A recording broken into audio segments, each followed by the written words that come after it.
Minister Blair, welcome. According to a recent article in the Ottawa Citizen, the Department of National Defence has announced a $6 billion Polar Over-the-Horizon Radar project as part of NORAD modernization, scheduled to be fully operational by 2033.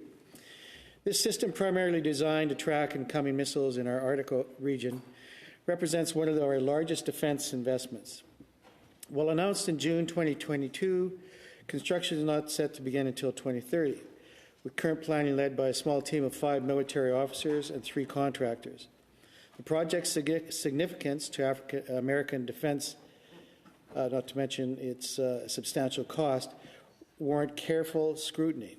Can you please explain why, for a project of this magnitude and urgency in North American defence, we're seeing a 7-year gap between announcement and the start of construction, and what activities will occur in that time? Minister Blair. Thank you very much. An important question. And actually, the NORAD modernization project is $38.6 billion, a very significant investment by both Canada and the United States in our situational awareness, particularly in the high north, with over-the-horizon and over-the-polar radar installations. We did put together a team and have begun the work, but respectfully, just going out and building a facility before the important work that is being done in concert and collaboration with the Americans on determining exactly what technology that will be utilized in this important project, that is work that's taking place right now. There have been some, I won't call it delays, but rather rethinking on some of the technologies that we would employ, also looking at integrating more thoroughly some satellite technologies that are also available.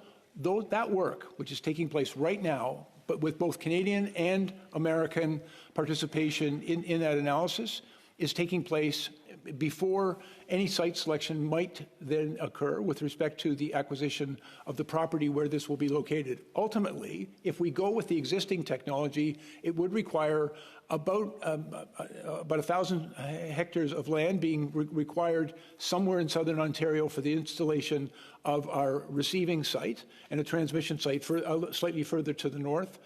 But the determination of that site will depend entirely on what the technology eventually selected is. I have some good news to your subsequent question. Thank you. Senator Klyne. Thank you for that. In light of concerns from domestic aerospace and defence companies about the government favouring foreign technology, what percentage of this $6 billion project will be allocated to Canadian companies, and what measures are being taken to ensure Canadian technological expertise is appropriately utilised?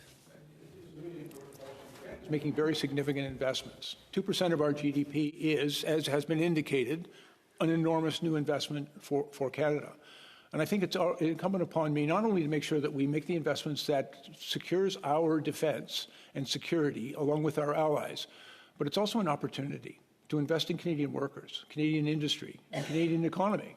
And for example, the new ships that we're building in Nova Scotia is going to sustain 10,800 jobs in Nova Scotia. It's going to add $40 billion to our economy.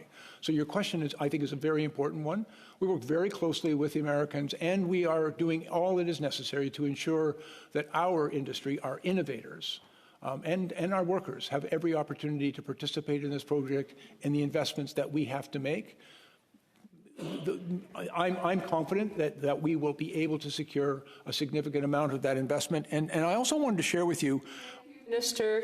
And Thank you, Minister.